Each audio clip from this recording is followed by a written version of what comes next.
What's up? I'm glad you're tuning in for this industry insider interview here on the FiveTwenty Collective Podcast. Big shout out to our interview sponsor. As always, it is the Bookkeeper 24/7. Go check them out at tbk247.com, where they are putting on for the culture. They're looking to, make sure people know what's going on within the Christian hip hop space. And man, we appreciate those guys, Daryl and the team over at the Bookkeeper 24/7. So go show them love. Again, it's tbk247.com.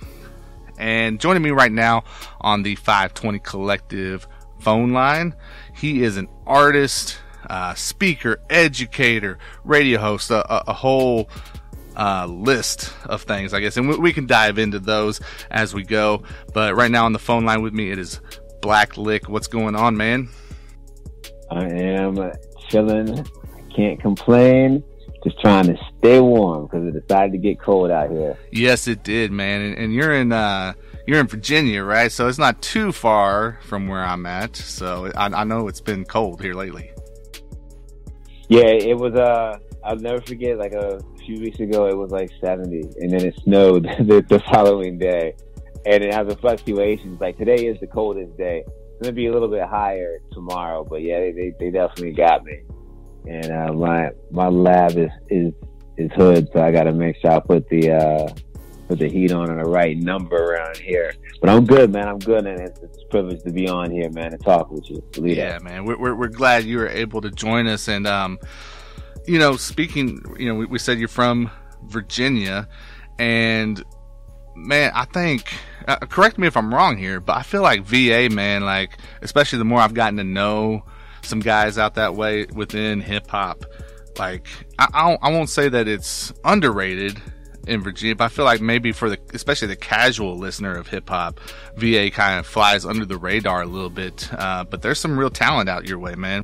Oh, most definitely. There's not only a lot of talent in Virginia. I'm in Richmond, so it's the capital, and we're considered like a city versus what a lot of people think would be Virginia. Oh, it's maybe some country space and whatnot.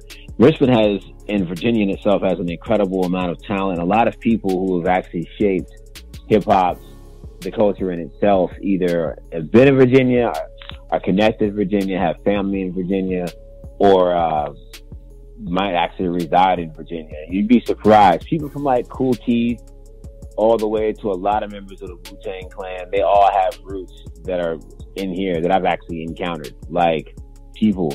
So, you have people like that who are known in the game, and then you have, I'm one of the people who's lucky to have thrived through a few different generations of Richmond and Virginia hip hop. And I can tell you that, there's so much talent that is very much self-motivated and enthused off of their passion more than anything. And I really think that a lot of people try to say your city has to have an identity, like how the Atlanta sound came or Texas sound came or anything like that. I think that for a while we did try to fall into that, but now we've really realized that the best way that we can articulate or represent our identity is just by being extremely talented and proficient.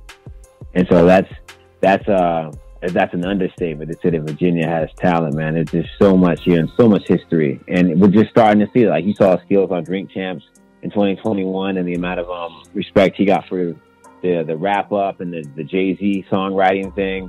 Like all those things, that's just the tip of the iceberg, man. So yeah, everybody knows each other. That's the cool part. Yeah, for sure. Well, I know, man, that you're just kind of your story, right? The more I've dove into it, it's very interesting in your background and where you've come from. But I think, for you, that hip hop has been, associated with you for quite a long time along that journey as well. And I think you hear it whenever you're speaking, right?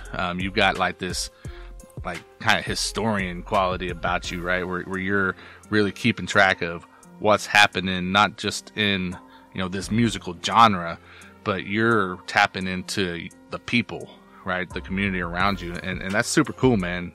Like what has driven you to make that an important part just of your path? The biggest thing when I started that everybody was always putting as like the number one like sense of doubt that they gave, self-doubt, and also just people looking at you as like, you can't do that or that's not going to work. It was always ignorance. It wasn't ignorance in the sense of like behavior. It was ignorance in the lack of knowledge and the lack of information, because there was a lack of experience. Because people, we like to idealize things, and we like to try to say that how we expect something to work is the way that it works, without actually investigating and experiencing how it does work. And so I realized that if I want to do this, and if I want certain things to happen for me, then I have to create those opportunities. Because a lot of people love to say, oh man, there's no shows in VA, or there's no this or that. And if there's not, then either leave or create it. That's what it is. Like, you either do it or you don't. And if you leave, know that you're going to have to basically buy your way or find a way to navigate somebody else's system just to have a chance. And there's going to be a pile of people who are already there in front of you. In Virginia, nobody was doing the things that I was doing, because everybody at a certain time was hoping that somebody would come through and help us. And we realized quickly that we have to help ourselves, often, especially when disappointment after disappointment takes place. And as the gap got wider in the city and in the state with the opportunities that got created, I got creative. And I was like, well, if I want to be written about in a magazine, I should probably write for a magazine, so I know how that works. If I want to play shows, I should probably throw shows, so I know how that works. If I want to be on the radio, I should probably get on the radio and figure out how that works. Because if they're not going to let me in one way, and that's a lot of other things whose problem is, they think that for them to do something, they can only be done from one position. Like, if you want to get somewhere, you'll be a driver or you'll be a passenger. Just don't try to be a backseat driver. Either if you have to drive, you either get behind the wheel or you take a seat with somebody that's actually for sure going there, and you get there, and then you figure out what you're going to do next. And that was really what made me take all these different courses.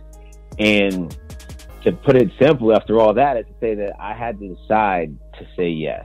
And that's what I did. My story is saying yes. My idea back in the day, man, when people used to message me, they'd say, well, we were wondering, and I always tell them, I don't say no, I just say, let me know. Because if I'm just sitting at home, you're not doing anything with my time when I'm in this position where there's so much I need to be doing. I'm not doing anything with my time if I'm not out there putting in the work. So I'd rather put in the work and have the experience and then share it with my people and empower them by putting them in a position to hopefully do it again and do it better than me. Yes, sir. Yes, sir. I love it, man. I love it. And and you've been able to do it, not only have you been able to become, a very well-known artist, and I heard people talking in some videos I was watching, you're known as, maybe the top tier of like freestylers and stuff in your city, but man, you've been able to transcend that. Let's just talk about just like what you've accomplished as an artist briefly, because I know you've played shows with some of the biggest names in hip hop. Just give the folks a rundown of BlackLiq the artist, man. Ooh, okay. So this is the A to Z. The BlackLiq story is really about, like I said, saying yes. And what happened is, first, I started out as a guy who would go to shows and I would just freestyle. Anytime, any space that I could get, I'd freestyle. Anytime I showed up, I'll tell you straight now, I looked bummy. Always mad bummy because I was mad broke. And I didn't care, though, because you judge me solely by the way that you see me, and I know you're not listening to me. So I was always focused on being myself and always putting myself out there. Even if people thought I was in a situation where they looked at me at a disadvantage, they had preconceived notions, I quickly realized that the way that I could finally convince people is by not convincing them, by being. Because if I'm always stepping up to work, then you're going to find out one way or another. And that led to me not only dropping a ridiculous amount of projects, just independently, hand to hand, moving them, whether it was for free or for fee. Over the years, I released in the early phases, probably, I think it was like 15 records, like 15 albums, cause I went on this whole thing where when I lost everything, I recorded for 9 months straight. I did 100 songs, and then I broke those all up into albums. And then the next year, every month, I went and I found people, and I moved with the CDs in my pocket, and I burned them. I wrote them by hand, and I passed them out. that drive and work ethic got me recognized by a lot of people just off the strength of like, this dude, whether his music sounds great or not, he's actually, at least he's trying. And in a lot of ways he's doing. And then when I aggressively started performing as well, and I did like 160 shows my first year, because I was just like, I'll rap at any venue. Not like I'm going to go stand on the corner, but like, yo, if there's a show, I'm in there and I'm going to destroy that joint. You put me on first, third, last, or whatever. Once I do my thing, it's mine. And so I took that mentality, and that got me all the way up to the point where I ended up getting the opportunity by saying yes to an earlier opportunity where I was supposed to perform at a SPCA benefit, but it was at the big venue, the National. I took that conversation and I took the opportunity, and I was very, very much into communicating with them. And so they did me a solid. They're like, hey, the National's looking for somebody to go for Snoop. And they were like, we can't guarantee you anything, but here's the contact. I made the contact, and I always tell people, this is one of the most important things that I ever did, was when the people at the National asked me why I deserve to open for Snoop Dogg, I told them it's not that I deserve to open for him, it's that I'm willing to be transparent with you and tell you what I can and cannot do, and I will put 100% of myself behind pursuing this opportunity and maximizing the effectiveness and professionalism that takes place throughout the entire existence of this opportunity. I'm not here to have, I'm here to earn. And when I told them that, they were like, you know what, we're going to give you a chance. And that opportunity came with the problem of having to sell a lot of tickets at a very high price and being on a contract where if I didn't sell them, I'd have to pay a certain amount of money. And I had no money in my pocket. But I worked that in the streets, and that led to me opening up for Snoop again, for Bone Thugs twice. I opened for DMX 3 times, for Fabulous, for Styles P, for Inspector Deck, for Raekwon, Big Pooh. I headlined that venue like 3 or 4 times. And then on the side of that, I also created my own show series that ran for 8 years called Facing Out Friday. And I threw 44 events. 43 were facing out. And then there was another one that was like a conclusive event when the venue closed. It's called Strange Matter. And that was the 44th event. And so I learned how to blueprint shows and work shows, both on a giant scale and on a lower scale. And then on top of that, I also, because I couldn't get on the radio in Richmond, despite being an artist who was very much part of Richmond's community and being known as a publication referred to me as a pillar of Richmond's hip hop community, I got on a radio station called WRIR 97.3 FM. And then I also, at the same time, in the same week, got on a show on another station called WDCE 90.1 FM, which is University of Richmond's college station. So I took those 2 shows, and I started doing what people wouldn't do for me, because 92.1 and the big iHeart stations, all that, they weren't trying to play somebody like me. And I was like, that's cool. Instead of being resentful, I was like, I'm going to create the opportunity for people just like me who want to be heard and are having a hard time penetrating the esoteric mountain of commercial radio. And I managed to create platforms that were really for artists, and I leveraged those relationships also while writing for publications like RVA Mag, and then also working in public and private schools, teaching off of the premise of my DIY ethos and in my background in hip hop and how I've used hip hop as an element to really just continue to tell my story, and sometimes in its rawest form, sometimes in its most polished form. But I continued to build that, and that led to me playing, big gigs like Soundset Festival with Rhyme Stairs. I ended up landing that. I went to that first as a guest because I landed I just happened to kind of get cool with Slug from Atmosphere, and he and I were talking, and he invited me to come out and check it out. I went as a guest, and I came back and covered it as a media person, because Rhyme Stairs' story is just like anybody in Richmond trying to build. And then just off the strength of my work, I randomly got asked to play it, and I found out Slug had nothing to do with that. And that was amazing that I was recognized for my work and because I was always servicing their records. I was always pushing. And that led to me doing that, playing Soundset. And Soundset's a festival that has like 50,000 people in attendance. And I played a pretty big crowd of that. And then I rocked First Avenue, and that was a sold out crowd there. And then I ended up, later on, I ended up getting signed to Strange Famous after, under Sage Francis and all them, after a whole lot of other things that went down in the pandemic happening.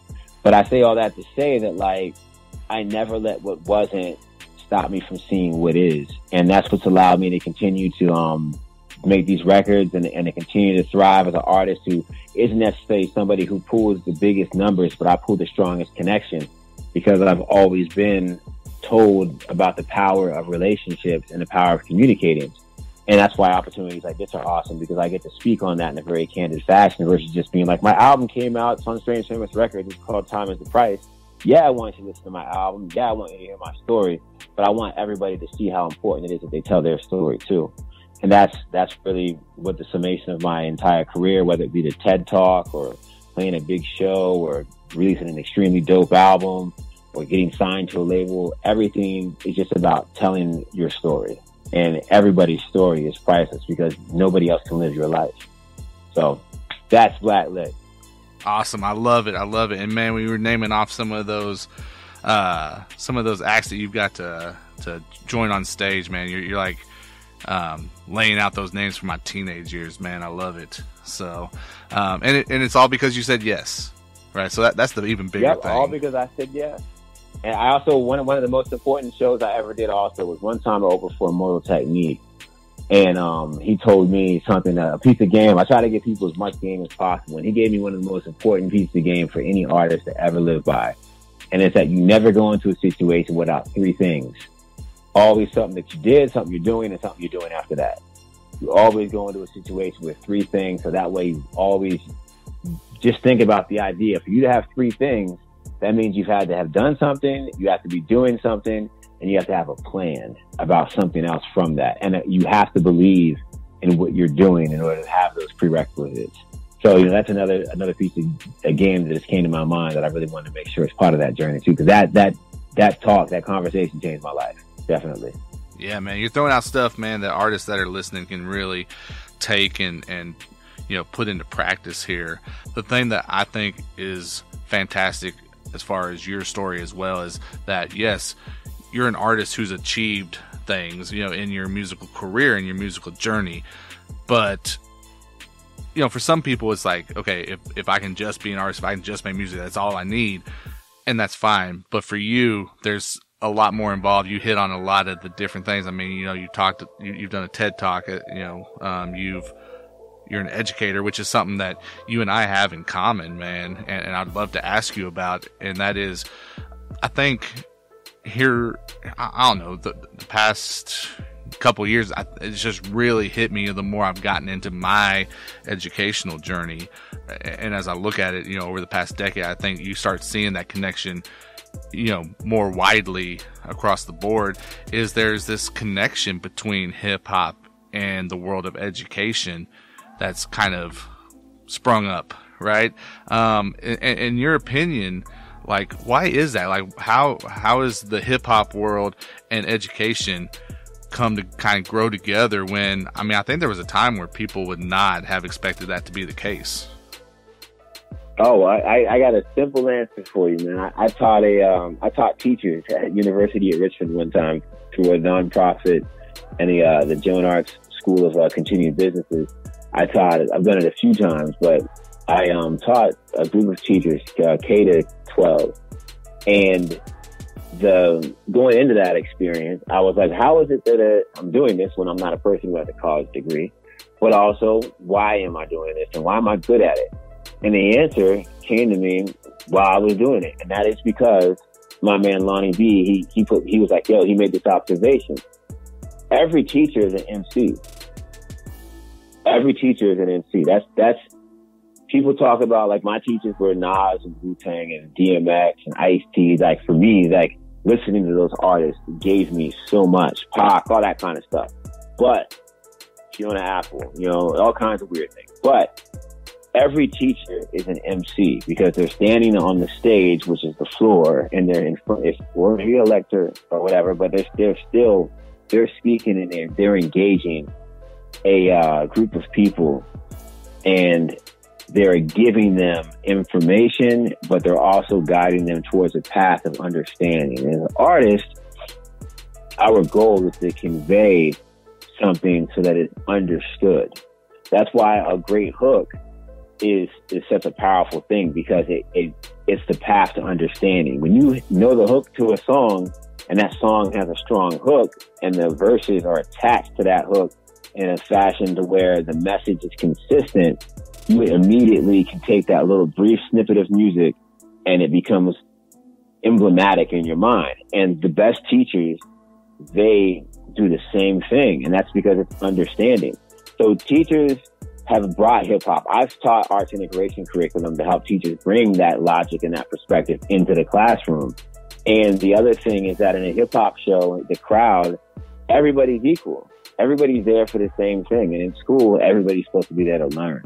So when you find you can unify people through purpose and remove any sort of dated social caste that might have been, shackled into that group of people, you can actually help them find themselves further by removing those boundaries and enamels. And that's what being a teacher allowed me to even learn and understand more myself, and it improved my game as an MC. But also being an MC allowed me to teach even stronger. So I think that is the underlying id behind why education and hip hop come together so well. And the other side is that in hip hop, it's a prerequisite for you to be creative. Yeah, man. No, I love it. And, I try to, obviously as a fan of hip hop, I try to, put that into the classroom where I can. It's not always easy because, just the district that I'm in and stuff, it's definitely like a rural district and stuff. So, I guess what I'd like to ask you is like, how would you approach, or what would you say to like an administration that may be hesitant to the idea of bringing hip hop into the classroom? Like what's your message to them? I'll put it how somebody put it to me. One time I taught a student and they gave me a card their parents gave me a thank you card at the end of our year. And it said, thank you for showing us that hip hop is about more than a bunch of expletives and crazy talk. The administrations have to be willing to expose themselves to hip hop culture and not just rap culture. And they also need to look at it from different perspectives and recognize that being somebody who's extremely proficient in freestyling allowed me to really find a way. When I was coming up in those ciphers, I realized the reason I loved being in a cipher so much was because ciphers require equality and respect. Even if it's jokes or blah, blah, blah, like there's still the agreement that we're going to respect each other and we're going to let each other speak and be heard.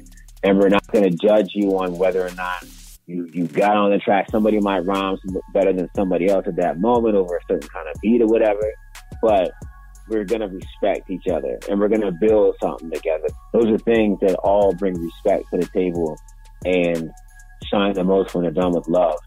And with those two things in the classroom, ears and minds are a lot more open. And people feel like they're not being talked down to all the time. Because that's one of the things also, when I was a kid and I was in school, I always felt like a teacher trying to talk down to me. Yeah, man. And I want to talk about the TED Talk you did, because correct me if I'm wrong, but I believe you gave that TED Talk to students, right? Mm-hmm. Okay. And they chose me, ironically. I was voted for it, yeah. Oh, wow. That's what's up, man. Like, because first of all, just what is that experience like being part of a program like the TEDx program? Oh, man, it's weird. And I always believe that I'm fortunate that whether you want to call it the universe, God, or whatever, I get things put on my path. And that's why no other way it came to my mind too much, is because sometimes it often feels like it's always the hard way, but it's really my way. And the TED system, is a tough iceberg, man, because when you get put on the course to where you're headed for TED, what happens is that they say you have to have a coach. They say that you have to do a rehearsal. They want these visual elements and all these things. And when you look at my TED Talk, you realize there was none of that. I didn't plan my TED Talk. I didn't write it down. I didn't, do any sort of anything before it, really. I just got up and talked. And I know I wouldn't advise that for a lot of people, but that's how I get down. So that TED Talk, they definitely gave me, and this is the other aspect of TED that's incredible, is that none of that is to say that they ever want to compromise or make you diminish your identity. And so I was really given the opportunity to be myself and to share my story, my point of view, and do it my way. And I never disrespectfully was like, I'm not using a coach or blah, blah, blah. I was just like, yo, this is what I do. And I gave 2 TED Talks, as I always tell people. I gave the one that I gave to the people who were putting it on the rehearsal day. And then I gave a completely different one the actual day of the TED Talk. So it was a very intimidating experience. But I had to have faith, man, and I used my skills as an MC to get through that. I always tell people as well that when I did that TED Talk, I got on stage and still had no real idea what I was going to say. Just that I wanted to slow down the rate at which I talked, and I looked for the connection with somebody in the audience, and I connected with somebody, and then I blacked out, and then it was done, and I was like, well, that went however it went. It went exactly how it was supposed to go. Yeah, man. And one thing that you talked about in there, and you mentioned it just a second ago, but it's this idea of now, right? And I think, people can hear that and make assumptions, right? Where, oh, well, we must be talking about, being in the moment and whatever there. Yeah. But when you're talking about now, you have a different meaning to that. Like, expound on that just a little bit. Well, the thing about life is that we always, when we don't like what is, the first thing we look at is what isn't? What could it have been? We hypothesize, and then we diminish the value of our present, and then we ultimately contradict our existence by wishing it was some sort of other way. And that takes us away from the moment. Right now, the present is tied to the future, and all my gains are attached to very serious losses.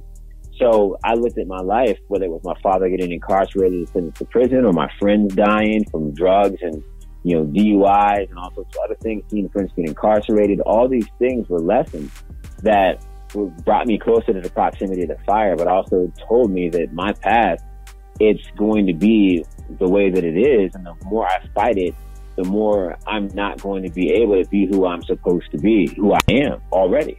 And that means making that decision to do it now and to be it now, but also seeing that in life, there is no other way. There's no other path. We can't reverse time. We can't make the same decision twice unless we're willing to make the same mistake twice. And we only need to learn that lesson once. So if time is the currency or the price, then why would we waste our present on duplicating our future with further disadvantageous results? So, that's kind of where my mind was at when it came down to now. It's just like, I'd rather learn something without having to make a mistake, but I've made plenty of mistakes, and I've learned a lot of important lessons and messages from seeing other people make mistakes. But I would not have my life be any other way. I wouldn't, the most important moment that really made me understand what faith is, and also why I believe so much in now, is because when my father was incarcerated, when that happened, he was a man of no faith. And he always maintained his innocence. He still does. And that incarceration led to him finding God. So while people would say, well, don't you wish your father was free? I would say, am I in a position to wish away a man's faith? That's the reality that we face as people. My father's path is his path. Mine is mine. But who am I? Who am I to speak on that? So it's like, the only alternative is that there is no alternative, because all there is now. So yeah, no other way, man. We made a brand around that, and that helped me. That's how I ended up connecting with Strange Famous even further too. But yeah, like always has been, man. And the other tip I can give people is when you get told no, that's when you're supposed to say, well, what now? And then now what? Because after you say what now, you decide to do that. And that's when they got to question it, because it's already done. But, don't stop at work your way to that W. That's where the wins are at. And that's where the next step is at. There might be more losses, but at the end of the day, the person who has the most to gain is the one who has nothing to lose. And I travel light, man. Yeah, you travel light, man, but you got these sayings and these insights, man, that carry a lot of weight with them, man. So people need to hear it. Another one of those that I heard in a different video that I was watching with you, where you were talking about, like what happened with your father, and it was, discussing your journey to sobriety. But you were talking about adding by subtracting. Just kind of discuss that a little bit, and like what that means for you in your life. And I feel like it's something that can definitely apply for artists as well, that they can, if they really take time to do so. Yes, the before I even personalize it, I will say it's a lot like fast rap. People, fast lyrical miracle rap, lyrical miracle spiritual, blah blah blah, like all that stuff, or what people say is technical and proficient yet not pretentious. All these complexities are tiny compared to the power of simplicity. And the only way you can simplify something is to learn and understand its complexity. And so socially, getting sober, what that does is when everybody realizes you're not the guy who's got it all ready to get, to get it in with. And also when you're the guy who's no longer making them feel comfortable in that presence, like, cause if everybody's in accord and we're all on this path to destruction, then yeah, we're going to go there. But when somebody's like, nah, I'm good, it just throws the rhythm off, So what happens is that you add to your life by attracting people who don't add to it at all. And you add to your music when you take away so much of the extra stuff. And yeah, it might be something you're into, but you got to recognize that you're already enough. And in life, we continue to add layer after layer after layer of complex problems that we could solve with simple solutions. Just get rid of them, man. Get rid of it. Get rid of them. Get rid of the nonsense. Travel. If you travel light, you'll move so much further. And I always tell people I believe in abundance. And what abundance means is that there's no loss, there's no gain. Everything already is yours. Everything has already happened. Everything is happening. So the moment you start to possess and the moment you start to pick up and you start to carry is the moment that your hands eventually become too full for you to receive the blessing that you'll get that you really need. If you're taking care of all these wants, by the time you get what you need, you're like, oh man, I can't hold it because I didn't put any of this stuff down. It's weighing me down. I can't reach it, And that's the big thing. It's like you can get a ticket to the flight with an empty pocket, but the moment you show up with a bag and they tell you it's $30 to take 50 pounds of whatever, so you got 51, you're kind of in a problem. You're going to have to leave it all behind or stay there with it. And that's what I did with people. I realized that I got to add to my life by subtracting people, distractions, nonsense, toxic behaviors. I got to break as many of those cycles as possible. I got to rewire some of the thoughts that I have. And that's what I constantly did. And I found that I could do so much more by doing less. Yeah, man, for sure. Well, guys, again, joining me on the FiveTwenty Collective phone line is BlackLiq. We're loving the conversation right now. And, one thing I want to pick your brain on is radio and how that has changed and why it's still important in today's, music industry, especially for hip hop. And I guess, first shout out the stations, man. Like I think you're involved with a couple of different ones. So give them a shout out. Yeah. Number one, of course. And like I tell people all the time as well, I'm on WRIR 97.3 FM. That's WRIR.org also for the online stream and archive. And then I'm also on WDCE 90.1 FM, which is University of Richmond station, a college radio station. And that's WDCE.net. I do a show called Hip Hop for the Rest of Us on Saturday nights from 1 a.m. to 3 a.m. on WRIR. And I do a show called Hip Hop 101 Monday nights from 11 p.m. to 1 a.m. on University of Richmond station. I'm also the hip hop programming director for University of Richmond station. And so what that means is that not only as a DJ am I empowered to play people's music, but as a hip programming director, I'm able to put people's music into rotation and then also share it with my other DJs and service those records. So I say all that to say that if you're listening to this right now and you're a hip hop artist, feel free. I don't play R&B and all that, but if you're a hip hop artist, you can go to my Instagram, for instance, which is BlackLiq. All my social media handles are the same. It's all BlackLiq. But you'll see on my profile as a post highlight that says send music. And you can send me your music and I'll check it out. And chances are I'll play it or get it played. And you'll be on the radio. But of course, you do have to have a clean record without curse words. And you can clean your record in the studio. You can have somebody clean it, which we'll get into. But that is what I do in the shows that I'm on. And it's been incredible. I've been doing it for, I think, over 12 years now.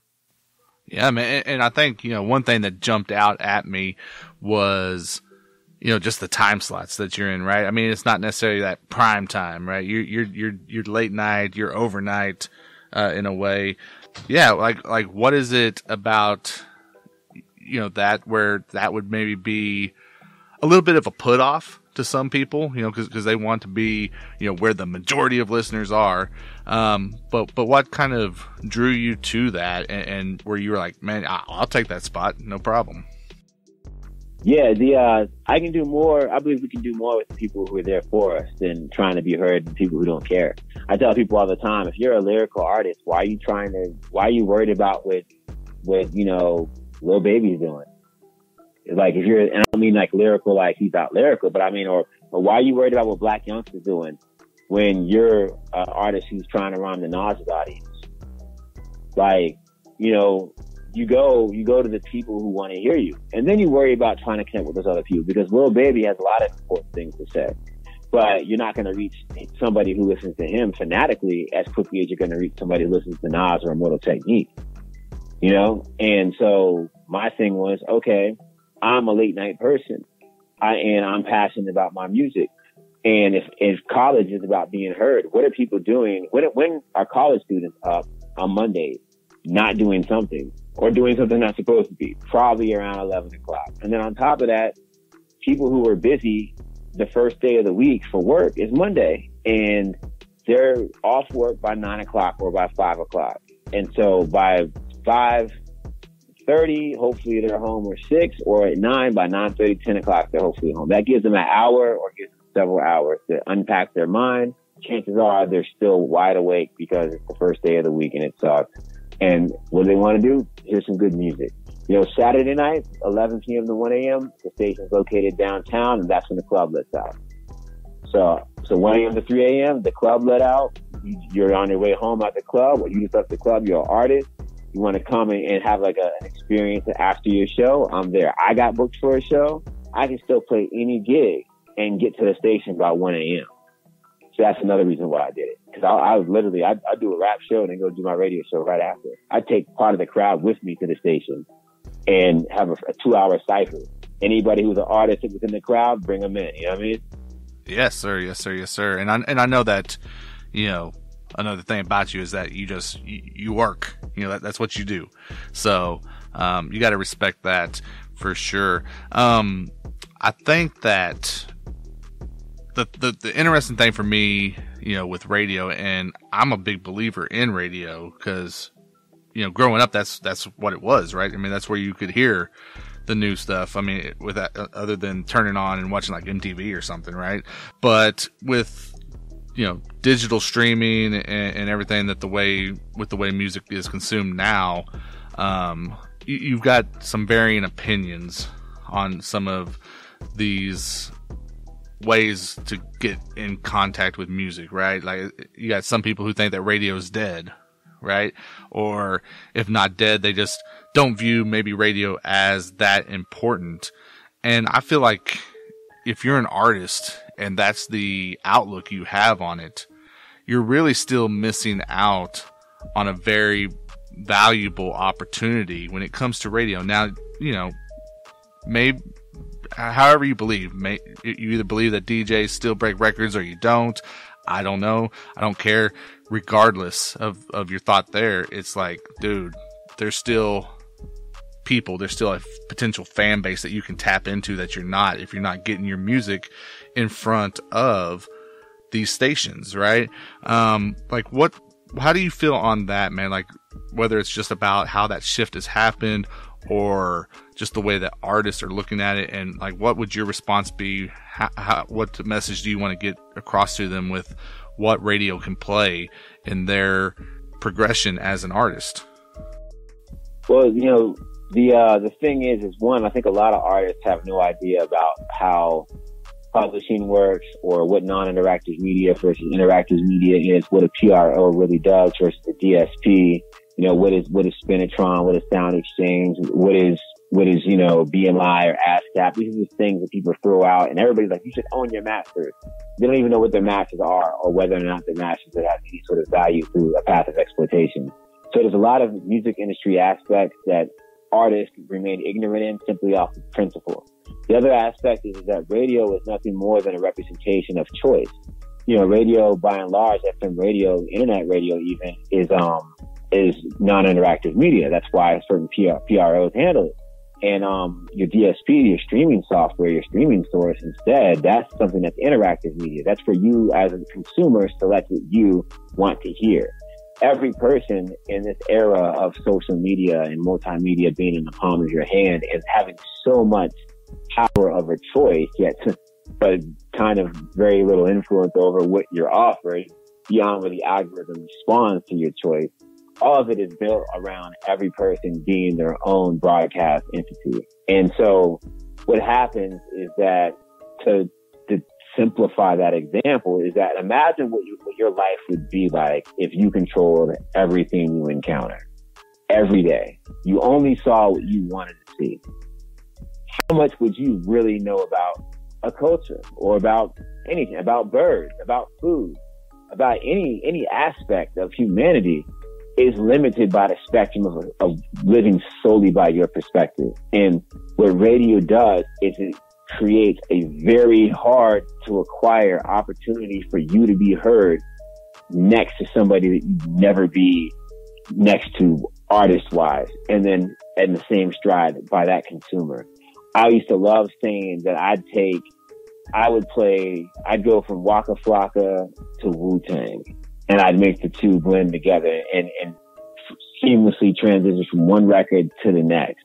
And you'd find out that a Wu-Tang fan likes Waka Flocka, and you find out that a Waka Flocka fan likes Wu-Tang.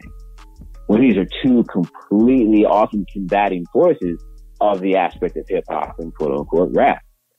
So that in itself is an opportunity that a lot of artists don't get. And also a lot of artists think it's an inevitable thing. It's like, when I get to that level, you should be at that level at this point when you start in the game. You shouldn't be making music that sounds any level of quality less than what's being put out there. Because when you're out here in the game, when you're on a DSP, if your sound quality doesn't sound good, I tell people all the time, if I have to move my the mixer up 5 dBs or up or down on the board to play a record, I'm gonna do that. But 90% of these other DJs are not, because the overall volume of your record determines the whether or not it can consistently blend with somebody else's records at an industry standard, and those standards constantly evolving. But I say again that it comes to choice and people who submit their choice to choose a station. When you're popping on the internet and you're doing all this, you have yet to cross over to the non-interactive media, because those are people who are looking for you. Whereas radio allows you audibly to be seen. And you have a whole new cast of peers who you don't even know. It's literally the opportunity to stand up and stand out in a crowd. And I can't tell you how many times people who I know who would totally crap on the idea of radio, when they hear something on my show that they like, they'll say, yo, who is that? Or they'll pull out their own way to cut away at choice. They'll Shazam it and be like, yo, what record is this? And then they'll add that to their own playlist. So there's an intermingling even through that creative aspect and that user-defined experience of what is selected to be heard, that any artist who thinks that radio is a waste of time or is dead is missing. And yes, definitely DJs still do break records, and they do more than break records. They break and they reinforce personalities just as much as any other, like No Jumper or something, any other platform, because all these different audiences, whether they swell or shrink, they have dedicated listeners. And also radio is a qualifier. If your record is heard and supported by iHeart, if it's picked up on that, if it's done in by Stretch and Bobbito, if Sway's playing your record, you immediately, if Status Select is messing with you, you immediately are qualified to be heard in all these other areas. You are now a peer. Even though you've always been a peer, because you were peers, you're now a peer. And that means that you can say, put that respect on my name. And also, that is a reason why I tell every artist, when you're in the studio and you got an engineer, when you're bouncing your record, make sure you bounce out a version without the curse words too. Dub the lyrics out. Dub the curse words out. Cause that way you can, every DJ who hears your song and says that's hard, they'll let me get a copy of that. You send it to them, it should have a DJ pack that's a clean version, so that your music can be heard in all these different markets, that you're ruling yourself out. It's self-deceit. It's stupid to be like, it's like going to the laundromat with a pocket full of hundreds when the machine only takes dollar bills. Something's got to change.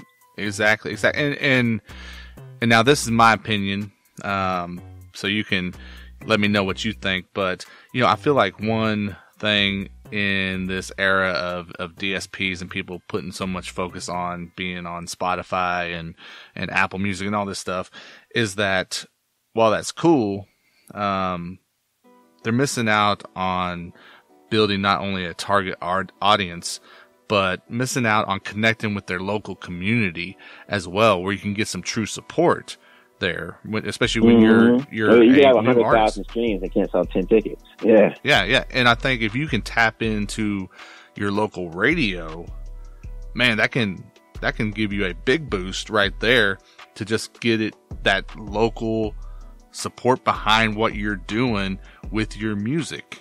And for whatever reason, there's a lot of artists not making that connection and connecting those dots there, and it, I don't know, it's kind of confusing to me as to why that's happening. Oh, I got a way to explain that to you, and the two words are in common in it, and that's media. But the difference is that people think social media counts as media training, and they are two completely different things.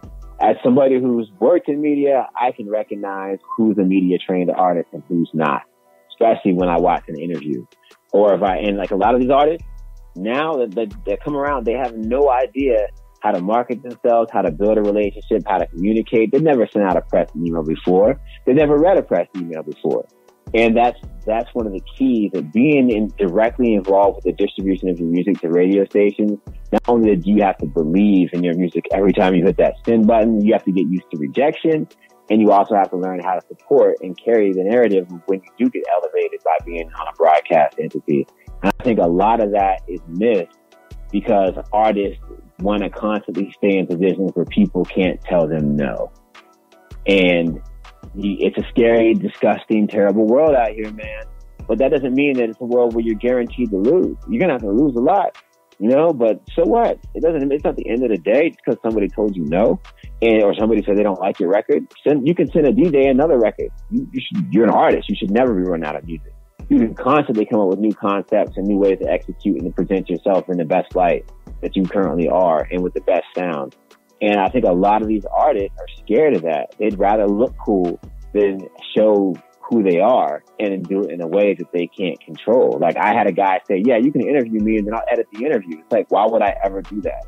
It's such a contradictory mentality. They don't understand that podcast is like long form talk radio with an interactive media selective process involved. Like they don't want to do that because it means that you are not in control, when it gives you more control than ever if you know who you are and what you're doing. And I think that's why it was so important for me to learn to understand how radio works and to be part of a radio show and part of a radio station. And that's what kept me and keeps me showing up every week, twice a week, is that I know that what I'm doing might be a penny and might pay less than a penny when I spin your record in a lot of cases with the way these things plan out. But there's relationship currency that's built there. There's the power of the consistent relationship I have with my audience, with my artists, with the people who come to the station in and out, a little bit less since due to COVID. But all those things, man, are what make radio such a precious thing. And you gotta, at some point, man, it's just like music. I tell people all the time, your music belongs to you until you release it. Then it belongs to everybody else.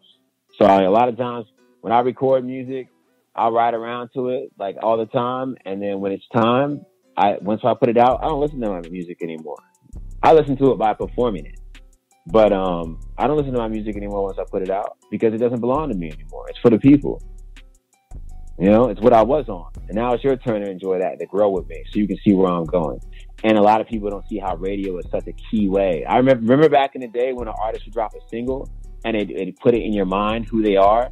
And then that next one would show you what they're about even further. And it'd help you build this idea of who this guy is or this woman is.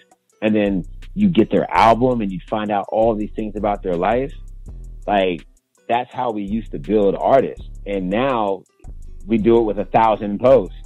But at the same time, that radio thing and that media training and what you get from building connections and relationships with your radio And it doesn't have to be the big station. It can be the one in your community, because chances are those are people who are actually passionate. WIR raises a ridiculous amount of money every fund drive that I'm not going to disclose, but it's a lot, like way more than you would ever imagine. A station in Richmond, Virginia, that's independent would ever be pulling in, and they pull in a ridiculous amount of money. And people tell me all the time, I don't listen to rap. When I do a fund drive there, they're like, yeah, I don't listen to rap. Or when I'm out in Richmond and I'm like, yo, yeah, I'm on WIR, I do it, I do hip hop, blah, blah, blah. And they're like, oh, I don't listen to rap. And I say my show. They're like, oh yeah, I listen to your show all the time.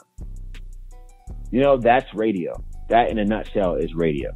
And that's why it's so important. And that's why it's so important to be part of your community. When you do a show, you should be contacting every radio station in your city and giving away free tickets for them to do giveaways. Like stuff like that. People aren't thinking how to zigzag their way. A zigzag is still a connection of straight lines, man. The crooked path is straight in that sense.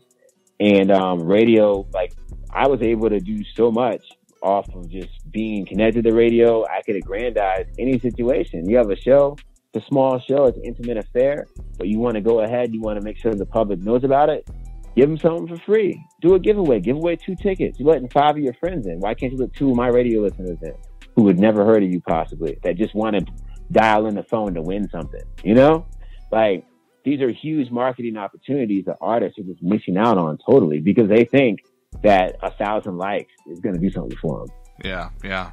Well, and I mean, so many artists are struggling trying to figure out, I have no idea who my target audience is, but you're too busy trying to, grab the attention of people you're probably never going to meet, when you're overlooking the opportunity to really connect with people right there, that you can truly interact with.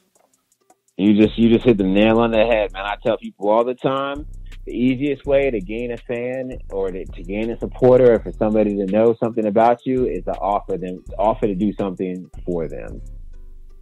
Don't tell somebody, oh yeah, I got a song out, you want to listen to it? Instead, be like, hey man, I'm an artist, I'm doing this. I'd love to post something about you on my social media. I would love to have you share your opinion on my music, or anything to involve people, because artists are so quick to forget that you're not a normal person when you're an artist, because you want to share your life. Your life isn't on public display when you're born. Nobody cares about you being who you are until you start caring about it and figuring out that it's something that you want to share with the people. And like, I don't understand a rapper who has social media profiles and they're on private. Like, those are the kinds of things I see. You're a rapper and you tell me about yourself, and then I try to follow you and I have to request. So which is it? Make up your mind. Are you out here or not? And if you want people to know you, the best thing you can do is get to know them. Like, why are you so concerned about having that leverage? It's like it's like in Star Wars where Anakin's jumping at Obi-Wan, and Obi-Wan's like, don't do it, man. I got the leverage. I'm going to cut you down. And they just do it anyway, over and over again. And then they get mad when they ain't got a leg to stand on. And it's like, you're defeating yourself. View the room, learn the terrain.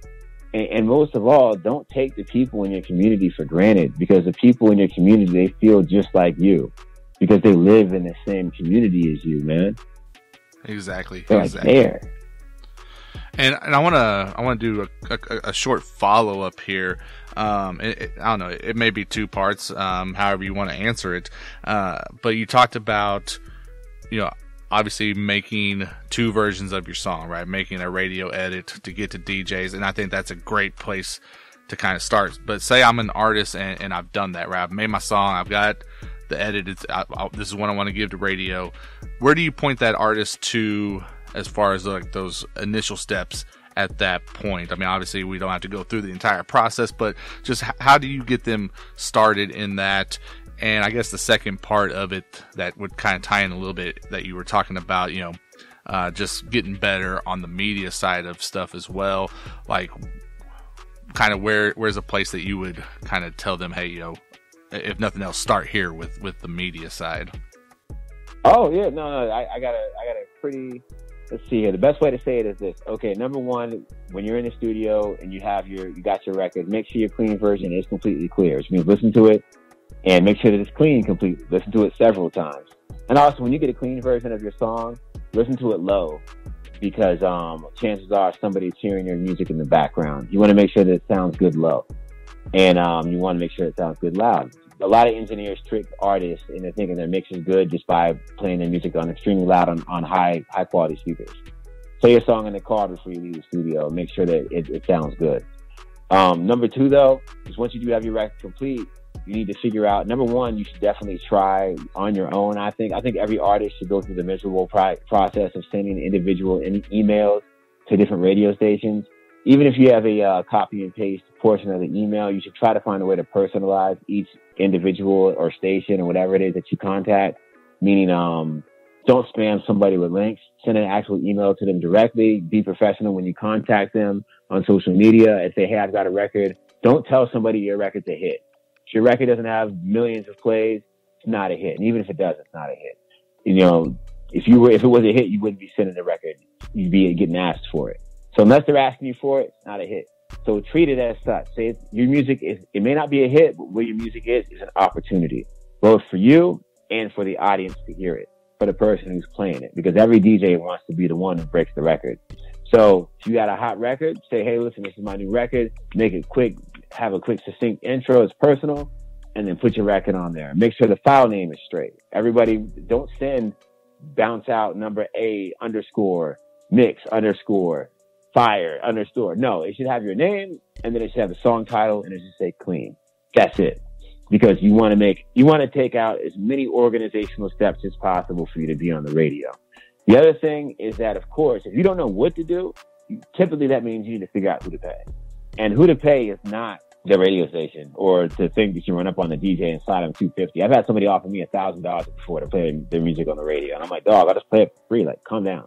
You know, if you want to spend money, give the station underwriting money and support a cause like that you have, like pay for ad space for somebody who's doing something in the community, something like that. But what you want to do is people don't know the term. The term is called servicing.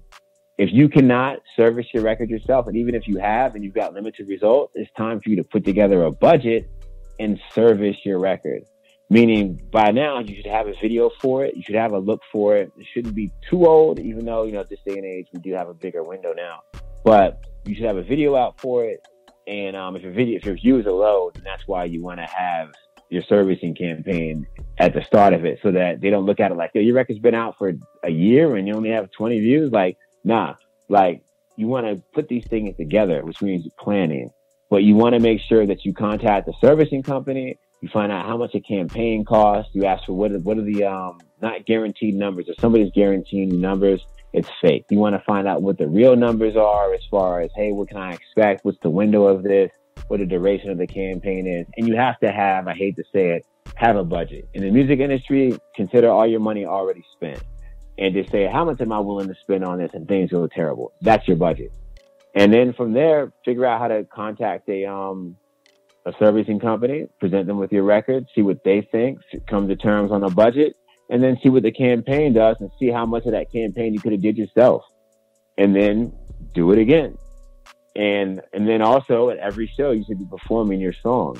You should be performing your number one song. You should be campaigning around it on your social media. You should be doing everything to point people towards the song, but you shouldn't just be randomly DMing them with links. So like, those are all the steps that you should take when you just even start, when you decide to drop a song. And also, I can't say this enough, man, especially with social media. You can't cut corners on artwork. Don't pay the local graphic designer if all he does is look like he uses paint, unless it's in a stylistic way.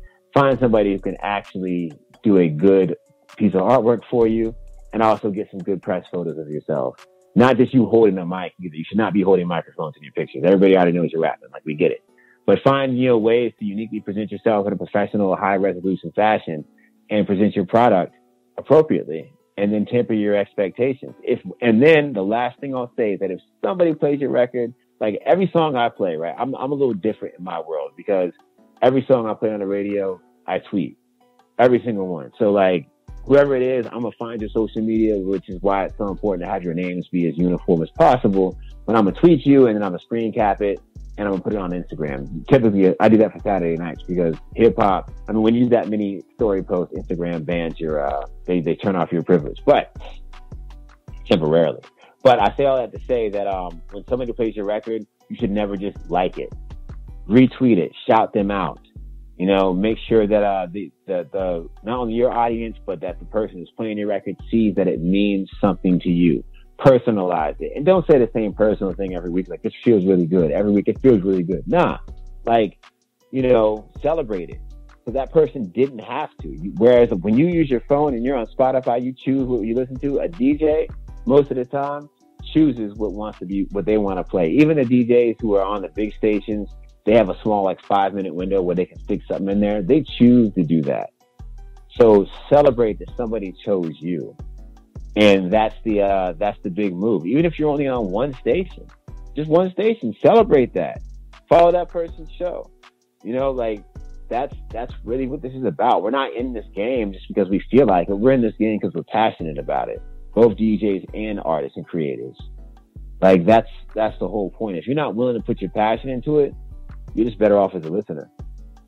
Yes, sir. Yes, sir. And man, I know that we have had you on here for a minute, man. So I want to, you know, try to make sure I'm not eating up all your time, but I do want to maybe ask this real quick. You talked about artists, you know, submitting music to you for your station. Just like whenever you get those submissions in, like, what's a couple of things that you're looking for from a record that will make you think, man, maybe I'm going to add this to the rotation? Yo, this is great. Yo, I hate it when somebody emails me their song and I have clear instructions and you followed none of them. Now, me, I might hit you up. Everybody else I know was to delete it. Your file name. Why do I gotta rename your song? I told you how to name it. Why do I gotta rename it? You know, like, that's another one. Is your song actually clean? If I play your song, why do I randomly hear the N-word in it? Like, these are all things that you're doing. If you make it to the point where you're like, your email, I prefer that you don't attach the file. I prefer that you have a link on, like, you know, on Dropbox or something, because my mailbox fills up all the time. Like, it's always at 98 or 99%. So attachments go a long way, because if I got to quickly delete some stuff, I'm just going to look at your email. And if I don't dig it, if I click on it on your song real quick and it doesn't catch my ear, I might delete that email. You know? The thing that you just want to always make sure you do is you send an email, brief intro. That's maybe 2 or 3 sentences. You want to immediately get to the artwork, all the social media handles, and you want to have that link, preferably below the artwork.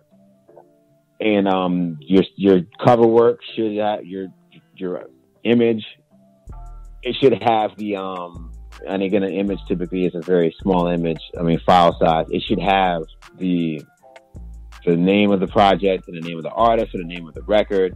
You should declaratively state that it's clean, and you should definitely send a positive source of follow-up. Say, hey, you know, like, check in on it. And when you do get played, contact back and say thank you. You know, stuff like that goes a long way, because this is being a DJ is a very thankless deed a lot of times, you know. It's like being a parent, practically, as they say. But those are all things that you can do as an artist to give yourself a favor. Like, one of the, not to go too long on this, but one of the people who really, really in the past 2 years influenced my view of radio is Chaz Kangas, also known as Chaz Rap. He was on Go 95.3 MN out in Minneapolis. And he did a show back when that station was still up called First Impressions. And every show was about breaking records, about putting new music in front of his listeners' ears. And he did it with such passion that, like, I was so excited. As a person who's been doing radio for like 10 years, I was still so excited when I had my music presented by him, because he actually cares. And when you deal with somebody that you know cares, like, please respect that and support more than when they play your song. Support their show. I used to tell people all the time, you want to get on a hip hop show on a stage, you should be promoting the show like you are on the show, even if you're not on the bill, even if you're not on the next 3 shows. You should be promoting that anyways. To show you got time to look at almost naked ladies on the internet, but you don't have time to go online and retweet somebody's music or retweet a radio show or listen to it consistently. You got time to binge watch a whole series on Netflix, but you don't have time to listen to somebody's 2-hour radio show, and then they hit up the DJ about the playlist to show that you actually care equally. Because like, if you don't care, why should I care?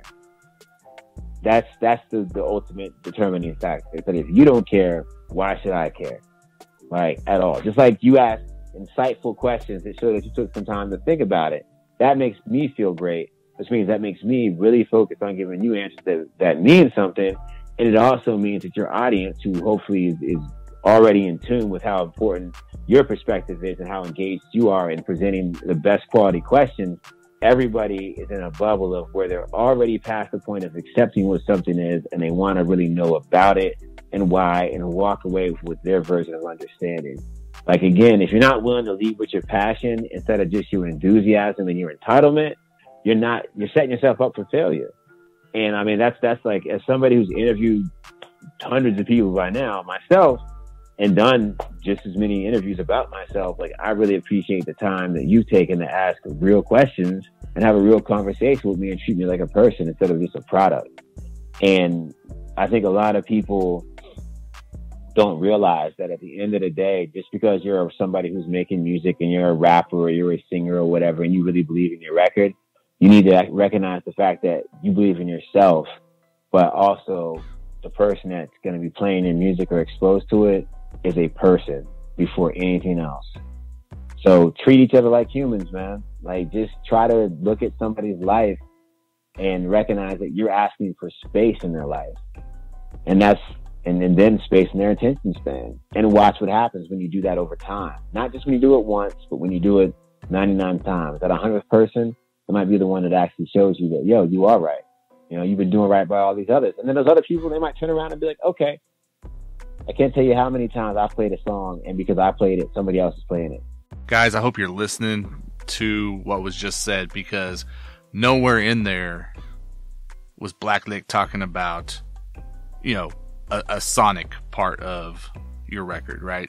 It wasn't about, oh, I'm just listening for the hottest track, right?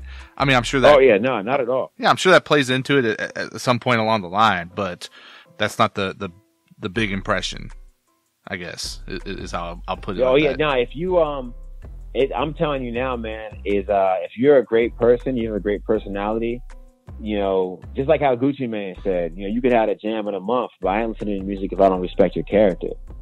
Like, if you have great music, you know, and you come at me cloudy and disrespectful, I'm not going to play your song. But if your music is okay, you know, it's good enough, you know, it's good enough, but you're great at supporting, then yeah, I'm going to definitely play your song. Because this is the thing, is that if you're running around saying you're the best, I know you can't get better. But if you're running around saying, hey, this is what I got for now, I know you can always make better music. And I want to grow with you. Because as you grow, everybody else around you is going to grow with you, and they're going to go with you. They're going to be my listeners just as much as they're your listeners. You know, that's the whole point. And when you come around trying to make a record that sounds like everybody else's record, why am I going to play your record that sounds like somebody else when I can just play the person who already does that better than you? Like, I've never understood that. I used to write reviews for RVA Mag, and I used to tell people in their reviews all the time. I'd be like, I'd put out there, like, yo, I hear Meek Mill, I hear Kendrick Lamar, I hear, you know, a little bit of Nas, you know, I hear some Pac, but where are you? Like, I hear it's great that you can rhyme like all these guys, but where are you? And that's like, that's one of the biggest things, man. The sound like factor right now that's going on. The radio doesn't have an algorithm because it's ran by people. So, like, I ask you guys, please do not make songs that sound like somebody else and think that's going to help your cause, because it's not. You should not be a type artist, even if you're on a type beat. Yes, sir. Man, Black, I love just what you've brought to the podcast, man. You know, I think I'll definitely be wanting to reach out in the future and have another one of these conversations, and hopefully you'll be open to it, because most definitely. Yeah, man, there's just been a ton of gems on here, man, that I think if people are really listening, and artists, I'm talking directly to you right now, you're really listening, I hope you're taking notes, and then you're taking those steps to put it into practice, right? Because especially when we're talking about the Christian hip hop space, right? Christian rap. While there's been strides taken, especially in the past decade, as a whole, as a community, as a genre, we're still not there. So I want to see you guys getting better. And this right here is ways to do that. So, man, Black, thank you so much for being on the podcast. Again, shout out, whoever you want to shout out, and make sure you throw out your socials and all that good stuff, like where people go and support you, man. Once again, first off, my social media, it's all the same. Twitter, Facebook, all that. It's BlackLiq, BlackLiq. One word. I do want to say, if you're an artist, hit me up. I'm always down to talk. I'm not going to talk to you on the phone, but I'll definitely talk to you over social media. We can do some DMs or whatever. I'm a big text message person, so I'm not trying to be like, yo, I got leverage. I'm just saying I'm just not a big phone person often. You know, this has been a fantastic, wonderful conversation, by the way, but I'm just not a big phone person. But I would love to communicate with you and also have my words in front of your face so you don't have to remember what I said. You can look at it and say, that's what he said. Number two, internet-wise, people you should follow are Rap Coalition, which is Windy Day. You should follow Blame the Label, which is Amir and Bessie. You should follow, let me think, Atmosphere, of course. That's typically, if you want to see what's possible when you dedicate your life to the game, look at Rhyme Sayers. Look at Sage Francis. Look at Strange Famous Records, where I'm signed to. Look at people who are passionate, Currency. People like that who have actually really, just, regardless of what you may think of their music, Tech Nine, Strange Music, they've all decided to build things one step at a time. Try to consume things on social media that inspire you to try to reach for your goals, but recognize that you're going to get there 1 inch at a time. It's rare that there are any shortcuts. You'll work twice as hard trying to find a shortcut towards your goals, but than just taking the steps and doing the work. But of course, again, it's BlackLiq. My album is out right now on Strange Famous Records. It's called Time is the Price. I'd love if you listen to that. But regardless, I'm glad that you listened to this and made it this far. And I hope that you will contact me so we can carry on a conversation further. And I would love to tell you what I think of your music. And at the end of the day, remember, Christian hip hop is still hip hop, which means that the truth is universal and it's evident. And, you might have more spirit in there than somebody else, but regardless, the thing that is always going to be there is you. And if they don't want to hear one part of it, there's still a whole lot about you that they can hear. So find that balance, find ways to really make sure your message is clear and that it's not exclusionary, and always keep the faith and be focused and positive in what you do. Because at the end of the day, it is, God willing, is the start of another. And that's an opportunity. And that's it. That's it right there. So, guys, again, we want to give a shout out to all of our episode sponsors, including the Bookkeeper 24/7. Make sure you go check them out at tbk247.com. And yeah, man, giving you guys a shout out for tuning in and supporting this episode. We will catch y'all on the